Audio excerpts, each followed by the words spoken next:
Iya, di kuliah kali ini saya akan melanjutkan penjelasan tentang neraca produksi sebagai kelanjutan dari penjelasan yang sebelumnya.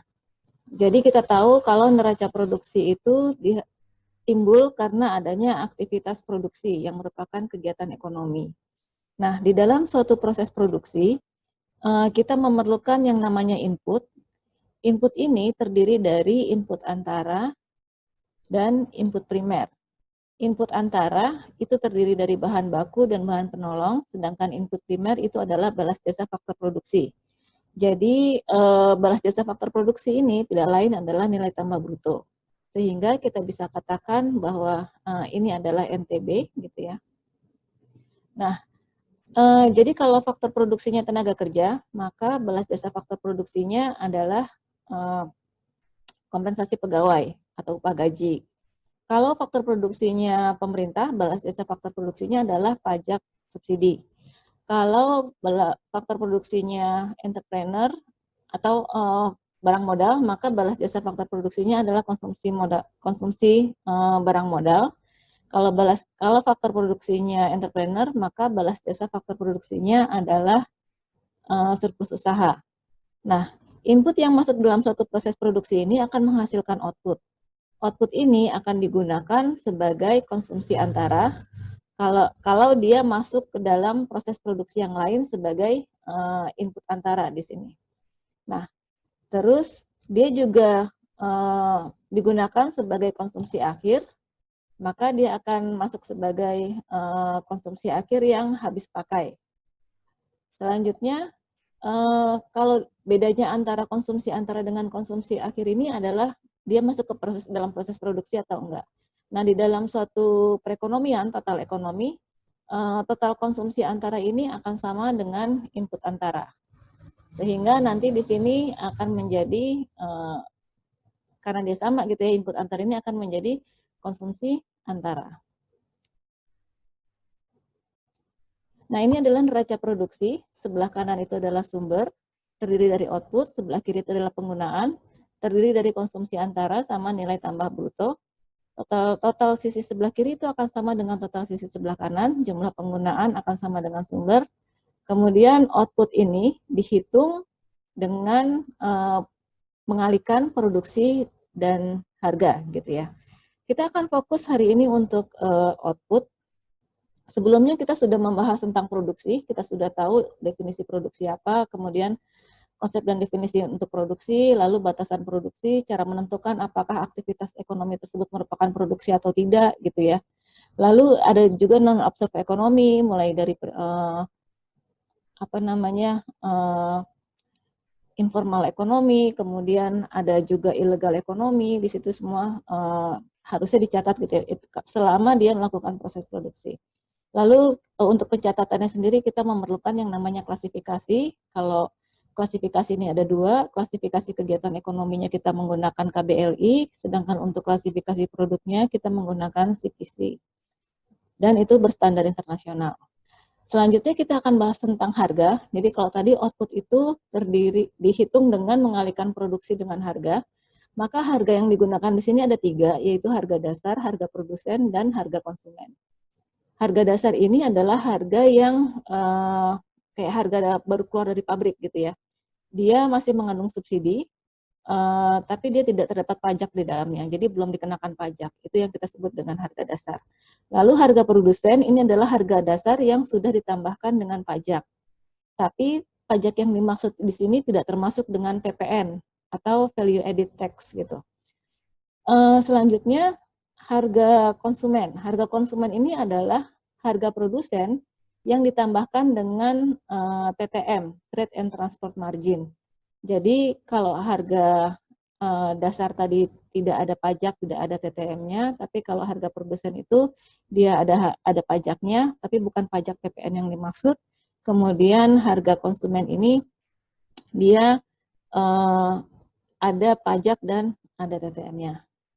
Ini adalah definisinya di sini, bisa dibaca gitu ya. Kurang lebih sama seperti tadi yang saya jelaskan. Lalu berikutnya ini adalah ilustrasi harga dasar, harga produsen, dan harga pembeli. Ini ilustrasi untuk komoditas listrik. Jadi komoditas listrik, Kalau menurut formulanya, harga dasar ditambahkan dengan pajak dikurangi dengan subsidi. Kenapa dikurangkan dengan subsidi? Karena harga dasar di sini masih termasuk subsidi gitu ya. Maka kita akan peroleh harga produsen. Nah, harga produsen ini ditambah PPN tidak dikurangkan oleh pembeli, kemudian ditambahkan dengan pajak ini maksudnya, kemudian ditambah dengan tagihan biaya transport terpisah, ditambah dengan margin perdagangan, itu akan menjadi harga pembeli.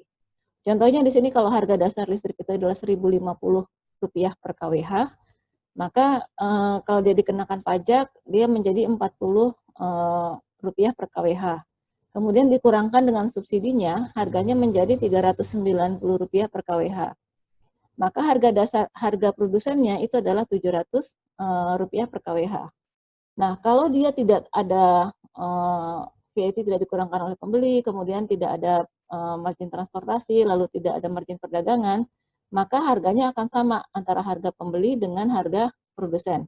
Karena listrik ini adalah salah satu komoditas administered price, artinya komoditas yang harganya itu memang ditetapkan oleh pemerintah gitu ya. Jadi kita bisa lihat di sini yang tadinya harga dasarnya 1.050 dia menjadi 700. Selisih antara harga dasar dengan harga pembeli ini kita bisa menganalisisnya lebih jauh lagi. Ini menunjukkan adanya efisiensi gitu ya. Apakah ekonomi kita itu ekonomi berbiaya tinggi atau enggak. Jadi ini menunjukkan efisiensi dari perekonomian suatu daerah gitu ya, efisiensi perekonomian. Karena dari sini kalau selisih harganya besar, ini bisa jadi disebabkan oleh pajak atau subsidi gitu ya. Subsidi berarti dia negatif ya, berarti lebih kecil. Kalau misalkan dia selisihnya besar, positif besar gitu ya, bisa jadi disebabkan oleh pajak atau biaya transportasi atau karena margin perdagangan. Kalau dia disebabkan oleh pajak, berarti memang pemerintah mengenakan pajaknya besar gitu. Nah, kalau dia disebabkan oleh transportasi, bisa jadi itu disebabkan karena infrastrukturnya yang buruk, sehingga untuk memindahkan barang dari satu tempat ke tempat lain itu membutuhkan biaya yang besar. Tapi kalau dia disebabkan karena margin perdagangannya yang besar, kemungkinan ini ada praktek kayak kartel atau kayak monopoli gitu ya di sini, sehingga dia margin perdagangannya bisa besar. Nah, kalau untuk kasus kita tadi di sini contohnya, ini harga dasarnya justru lebih kecil gitu ya, lebih sedikit. Ya, jadi untuk kasus yang tadi gitu ya, di sini harga dasarnya ini lebih besar daripada harga pembelinya. Artinya di sini ada selisih yang cukup besar, tapi selisihnya itu nilainya negatif. Kalau selisihnya nilai negatif, berarti dia sumbernya itu dari subsidi. Jadi subsidinya yang memang besar gitu. Karena kita tadi tahu bahwa listrik ini adalah administered price. Nah, kita masuk ke output. Jadi output ini outline-nya adalah kita tahu dulu pendahuluannya, kemudian konsep definisinya, waktu pencatatan, pajak produksi dan impor, pengukuran output, dan jenis output. Untuk pendahuluannya, jadi output ini adalah hasil dari suatu proses produksi. Dia merupakan satu set produk, diukurnya di level establishment, termasuk output beberapa proses produksi. Nah, pengukuran output di level establishment ini tergantung dua prinsip. Yang pertama, prinsip kepemilikan. Yang kedua, prinsip transfer risiko. Contohnya seperti ini. Kalau untuk prinsip kepemilikan, misalkan di sini ada dua enterprise 1 dan enterprise 2. Masing-masing enterprise ini memiliki satu establishment. Kita sebut saja establishment 11 dan establishment 21. Establishment 11 ini dia memiliki minyak mentah yang dia berikan ke establishment 21 untuk dilakukan proses penghilangan, yang hasilnya nanti berupa BBM dan diserahkan lagi ke establishment 11. Nah, walaupun establishment 21 ini dia melakukan penghilangan minyak dan menghasilkan BBM, tapi output establishment 21 ini bukan BBM, tapi merupakan output jasa. Kenapa begitu? Karena minyak mentah yang diolah oleh establishment 21 menjadi BBM itu bukan punyanya dia, tapi punyanya establishment 11. Jadi di sini tidak terjadi alih kepemilikan minyak mentah. Lain cerita kalau misalkan establishment 21 itu membeli minyak mentah dari establishment 11, kemudian sama dia dikilang, terus dirubah menjadi BBM gitu ya. Maka di sini jadinya minyak mentahnya sudah jadi milik establishment 21 sehingga outputnya berupa BBM. Tapi establishment 11 dia outputnya adalah minyak mentah. Tapi dalam kasus ini establishment 21 itu outputnya jasa, kemudian establishment 11 itu outputnya BBM. Nah, untuk transfer resiko ini bisa terjadi pada satu enterprise yang memiliki dua establishment. Di sini misalkan establishment 31 dan establishment 32. Establishment 31 itu menghasilkan batu bara yang kemudian diberikan ke establishment 32 untuk diolah menjadi listrik. Sehingga nanti output dari establishment 32 itu adalah listrik, output dari establishment 31 itu adalah batu bara. Karena dia berasal dari satu enterprise, resiko kepemilikan batu bara ini dia pindahkan ke establishment 32 gitu. Jadi batu baranya sudah seolah-olah kayak ada di 32-nya ini, establishment 32. Nah, ini adalah konsep definisi untuk output. Ini termasuk barang dan jasa, tapi tidak termasuk seperti yang di sini gitu ya. Nilai barang dan jasa yang digunakan dalam aktivitas produksi di mana establishment mengabaikan resiko penggunaan produk. Kemudian dia tidak termasuk nilai barang dan jasa yang dikonsumsi oleh establishment yang sama, kecuali barang dan jasa itu digunakan untuk pembentukan modal atau konsumsi akhir. Jadi kalau ada suatu produsen yang menghasilkan suatu produk gitu dan produk itu dikonsumsi oleh dia sendiri untuk pembentukan modal atau konsumsi akhir, maka itu masuk sebagai output gitu. Tapi kalau enggak, ya berarti dia tidak termasuk sebagai output. Waktu pencatatannya kapan? Waktu pencatatannya ada dua, yaitu pada saat dia selesai diproduksi sama pada saat working in progress. Nah, WIP ini terjadi biasanya karena kita kan menggunakan periode akuntansi. Nah, kalau dia melampaui periode akuntansi, maka outputnya itu diukur ya pada saat masih dalam setengah jadi tadi ya, masih working in progress. Ini bisa terjadi terutama pada kayak konstruksi gitu ya, yang pengerjaannya mungkin membutuhkan waktu yang lama, mesin gitu, industri mesin. Bisa juga terjadi pada pertanian gitu ya, ketika tanamannya itu belum siap untuk dipanen pada akhir periode akuntansi. Begitu juga dengan kegiatan ekonomi yang lain, sebenarnya ada juga kegiatan barang yang memang belum selesai diproduksi gitu atau masih setengah jadi pada saat periode akuntansi yang kita catat gitu. Nah, yang kedua itu adalah output yang selesai diproduksi. Output yang selesai diproduksi ini juga statusnya ada dua.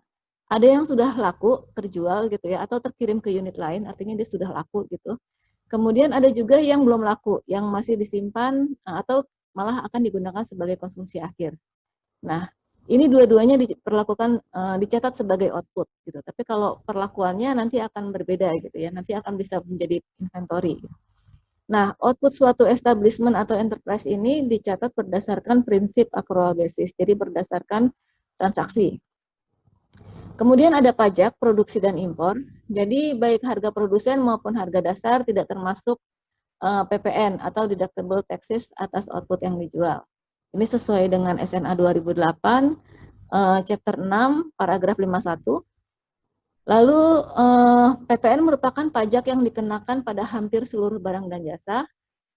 Sesuai dengan SNA 2008, chapter 6, paragraf 55, dan produsen hanya diwajibkan membayar selisih VAT penjualan dan VAT pembelian untuk tujuan konsumsi antara dan pembentukan modal. Jadi kalau dalam suatu proses produksi itu kan pada saat dia membeli input antara gitu ya, konsumsi antara, input antara atau konsumsi antara gitu. Ini kan dia masih belinya itu kan dia ada PPN-nya. Ada PPN-nya, kalau kita beli barang itu kan pasti ada PPN-nya gitu ya, di struknya itu sudah ada. Nah, begitu juga ketika sudah menjadi output, ini juga nanti akan dikenakan PPN gitu ya, dikenakan PPN. Nah, si produsen ini dia hanya membayar selisih antara PPN yang dibayarkan untuk penjualan gitu ya, dengan PPN yang dia beli untuk konsumsi antara ini. Jadi misalkan di sini PPN konsumsi antaranya itu misalkan 100 gitu ya. Terus PPN yang hasil outputnya ini 300. Maka yang dia setorkan gitu ya ke pemerintah itu hanya sebesar 200 gitu. Karena yang 100 ini sudah disetor oleh yang sebelumnya gitu, yang konsumsi antara ini. Lalu PPN ini bentuknya ada yang berupa invoice PPN gitu ya, invoice tax gitu, invoice VAT. Ini VAT yang dibayarkan produsen, yang bayarin produsen atas penjualan serta ditampilkan terpisah pada faktur. Jadi kalau kita beli barang itu biasanya suka ada invoice, di bawahnya itu ada faktur, ada disebutkan berapa PPN yang dibayarkan gitu. Jadi kita bisa dapat dari situ. Yang kedua itu adalah deductible VAT atau VAT yang PPN yang bisa dipisahkan gitu ya. Untuk tujuan konsumsi antara tadi yang saya jelaskan, PMTB atau dijual kembali. Dalam hal ini produsen diizinkan mengurangkan kewajiban atas faktur VAT. Tadi seperti yang saya jelaskan kalau dia beli konsumsi antaranya itu sudah ada PPN-nya. Lalu ada juga yang non-deductible VAT. Nah ini PPN yang tidak bisa dikurangkan dari kewajiban PPN-nya itu sendiri. Contohnya di sini adalah pajak barang mewah. Jadi memang tidak bisa dia melekat sama harganya itu tadi, sama apa namanya, pajaknya itu tadi. Nah, output ini diukurnya dengan harga apa? Jadi output ini diukur dengan harga dasar sama harga produsen, bukan dengan harga pembeli gitu ya. Jenis output ini ada 3, yaitu output pasar, output yang digunakan sendiri, sama output non pasar. Ini adalah pengukurannya. Jadi kalau output pasar itu diukur dengan harga dasar atau harga produsen, sedangkan untuk harga dasar untuk output yang digunakan sendiri itu diukur dengan harga dasar rata-rata. Ini sesuai dengan referensi dari SMA 2008. Lalu ada lagi output non pasar. Output non pasar ini diukur dengan total biaya. Total biaya termasuk konsumsi barang modal tetap dan pajak ditambah pajak minus subsidi atas produksi. Nah, yang dimaksud dengan output pasar ini adalah ini adalah output yang dihasilkan dari produksi yang keputusannya ditentukan oleh adanya demand dan supply. Jadi produsen memutuskan untuk melakukan produksi karena harga yang signifikan secara ekonomis. Tentunya ini akan berkaitan dengan teori ekonomi, yaitu economies of scale. Jadi economies of scale ini adalah kondisi di mana menunjukkan apakah suatu proses produksi itu efisien atau enggak. Jadi kalau di output pasar ini, nanti dia ini akan berhubungan dengan return to scale gitu ya, skala ekonomi gitu. Return to scale ini ada 3. Yang pertama itu adalah constant return to scale. Jadi kalau constant return to scale ini, kenaikan output itu proporsional dengan perubahan input. Jadi kalau misalnya inputnya ditambah 1%, outputnya naik 1%. Nah, berarti impas gitu ya. Jadi kalau yang kedua itu increasing return to scale, berarti dia efisien, karena kalau di sini misalkan inputnya naik 1%, maka outputnya naik bisa 10% gitu. Jadi dia efisien. Terus yang ketiga ada decreasing return to scale. Nah kalau decreasing return to scale ini menunjukkan bahwa proses produksinya itu nggak efisien. Gitu. Jadi kalau inputnya naik 1%, outputnya justru turun. Gitu. Nah, output pasar ini juga timbul karena adanya insentif gitu ya. Insentif ini sebenarnya masuk dalam 10 prinsip ekonomi. Jadi kalau kalian baca tentang 10 prinsip ekonominya Menkyu gitu ya, itu ada 10. Yang pertama itu adalah orang menghadapi trade-off, terus yang artinya dia kalau ingin menginginkan sesuatu maka dia harus mengorbankan sesuatu. Yang kedua itu adalah opportunity cost, jadi ketika menentukan pilihan, kesempatan itu menjadi berubah gitu ya. Lalu yang ketiga itu adalah rasional, mudah memahami keuntungan dan menghindari kerugian. Yang keempat itu adalah respon terhadap insentif. Jadi karena orang itu respon terhadap insentif, tadi ada demand, ada supply gitu ya. Ini mana yang bisa menghasilkan keuntungan, maka dia akan menghasilkan output pasar. Terus ada lagi profitable taking, jadi ini mengedepankan spesialisasi. Jadi kalau suatu negara itu dia spesialisnya produknya apa gitu ya. Ini juga akan menghasilkan output pasar. Terus yang keenam market atau pasar, yang ketujuh intervensi. Jadi pemerintah itu bisa melakukan intervensi yang dapat membantu penjual dalam memaksimalkan penghasilan. Yang kedelapan itu adalah living existence. Setiap negara itu pasti punya standar hidup yang berbeda-beda. Lalu yang ke-9 inflasi dan yang ke-10 adalah unemployment. Jadi unemployment ini adalah trade-off jangka pendek antara inflasi dan pengangguran. Jadi ini adanya di kurva Phillips gitu ya, kalau di teori ekonominya. Nah, ini adalah penjelasan tentang output pasar tadi. Jadi output pasar itu produsen membuat keputusan tentang apa yang dapat diproduksi. Tadi yang saya jelaskan sesuai dengan prinsip ekonomi, kemudian sesuai dengan apa return to scale-nya gitu ya. Jadi efisiensinya dia dalam suatu proses produksi. Kemudian di sini kata kuncinya adalah dia memproduksi itu karena adanya harga yang secara ekonomi signifikan gitu ya. Ini sesuai dengan apa namanya prinsip dari ekonomi, respond to incentive. Nah, selanjutnya ini adalah cakupan dari output pasar, seperti ini. Detailnya ada di modul sama ada di slide yang banyak detailnya itu, gitu yang sudah saya berikan. Lalu ada juga ini untuk output penggunaan sendiri. Nah, output penggunaan sendiri ini, contohnya kalau misalkan dia menghasilkan output, terus outputnya itu dia konsumsi sendiri.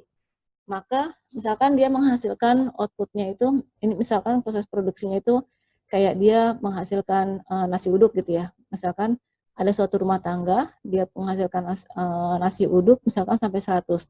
Tapi karena dia rumah tangga, setiap hari dia memberikan makan untuk anggota rumah tangganya, dari 100 ini yang 95 ini terjual, yang 5 ini dia dikonsumsi sendiri.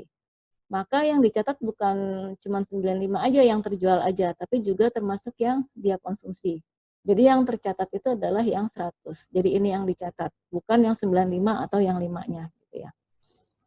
Ini juga terus di sini termasuk ini adalah nilai imputasi jasa menempati rumah milik sendiri atau OOD kemarin ya. Ada own occupied dwelling, ini yang sudah dijelaskan kemarin, dia diimputasi nilainya kalau dia rumahnya itu milik sendiri. Karena kalau rumahnya itu milik sendiri, maka nanti penghitungannya, pengeluarannya pasti akan diimputasi gitu ya, seolah-olah dia melakukan jasa persewaan rumah, kemudian jasa persewaan rumah itu dia konsumsi sendiri. Jadi dia memperoleh pendapatan dari jasa persewaan rumah, terus dia juga mengeluarkan uang untuk persewaan rumah tersebut. Jadi nanti akan cancel out gitu, akan saling menghilangkan. Nah, selanjutnya juga ini nilai aset tetap yang diproduksi oleh establishment untuk dipakai dalam proses produksi yang akan datang. Terus di sini nilai perubahan inventory barang jadi dan WIP yang digunakan untuk konsumsi akhir atau PMTB. Jadi WIP ini nanti bisa berupa kalau sudah jadi gitu ya, dia bisa menjadi konsumsi akhir atau sebagai PMTB. Jadi statusnya nanti berubah. Kalau dia sebagai konsumsi akhir atau PMTB nanti akan masuk di neraca berikutnya gitu ya. Bukan di neraca berikutnya, di neraca yang lain gitu ya. Terutama di neraca kapital. Nah, ini adalah output non pasar. Ini yang disediakan oleh pemerintah umum dan LNPRT. Harganya tidak signifikan secara ekonomi. Kemudian nilai output non pasar yang disediakan oleh pemerintah dan LNPRT untuk rumah tangga dengan tanpa dikenakan biaya. Ini cara menghitungnya dengan menjumlahkan konsumsi antara kompensasi pekerja, konsumsi modal tetap, sama pajak lain. Jadi bisa dilihat di sini nggak ada keuntungannya gitu ya. Makanya dia merupakan outputnya non pasar. Biasanya produk-produk yang merupakan output non pasar ini dia tidak terjadi kesetimbangan antara demand dan supply-nya. Jadi bisa jadi demand-nya mungkin ada, tapi mungkin supply-nya terbatas gitu ya, atau nggak semua orang mau, atau nggak semua produsen mau memproduksi produk tersebut gitu. Contohnya kayak misalnya bikin taman gitu, atau bikin jembatan, bikin jalan gitu. Makanya di sini ada unsur pemerintah sama LNPRT. Nah, ini adalah penghitungan output tertentu untuk kategori kegiatan ekonomi tertentu gitu ya. Yang warna biru ini kegiatan ekonomi untuk kategori pertanian, kehutanan, dan perikanan, sama mesin, peralatan, dan konstruksi. Ini biasanya terkait dengan WIP gitu. Jadi biasanya dia lewat dari periode akuntansi untuk dicatatnya gitu. Jadi masih berupa WIP. Ini harus hati-hati dalam proses pencatatan outputnya.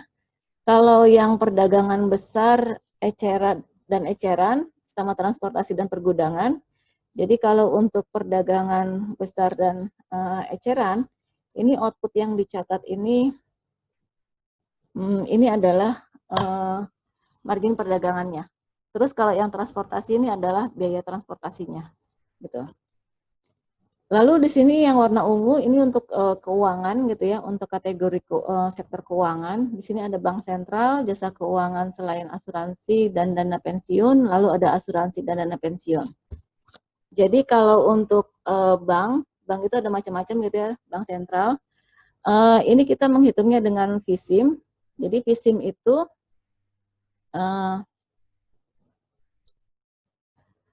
itu adalah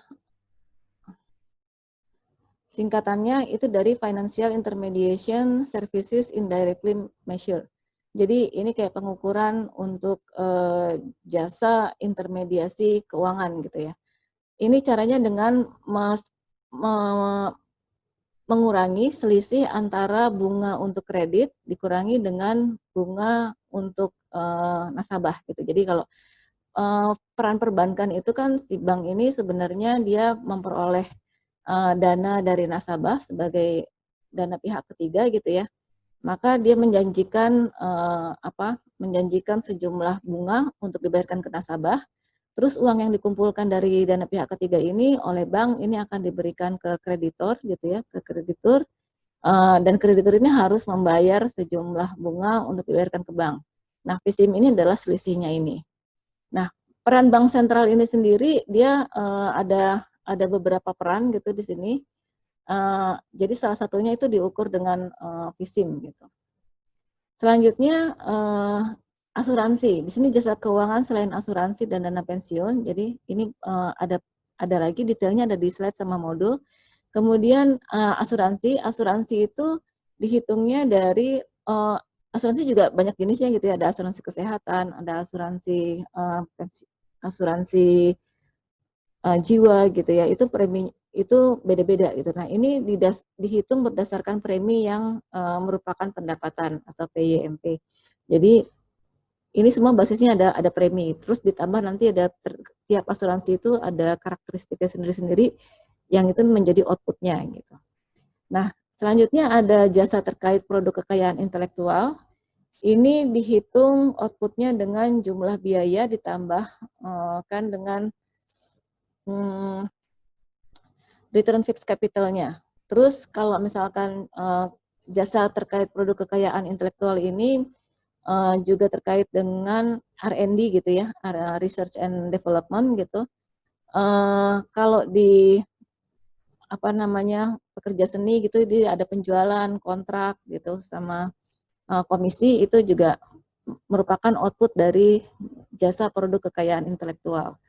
Jadi kalau misalkan saat ini kan banyak musisi gitu ya yang dia outputnya kan produksinya itu adalah lagu gitu. Kemudian harganya ini kayak gimana gitu. Nah ini yang menjadi tantangan kita untuk menghitung output dari jasa terkait produk kekayaan intelektual. Ya, begitu untuk kuliah hari ini tentang output gitu ya. Detailnya tetap saja kalian harus baca dari modul sama dari slide yang jumlahnya banyak itu tadi gitu ya, karena itu sangat detail yang itu diturunkan dari SNA.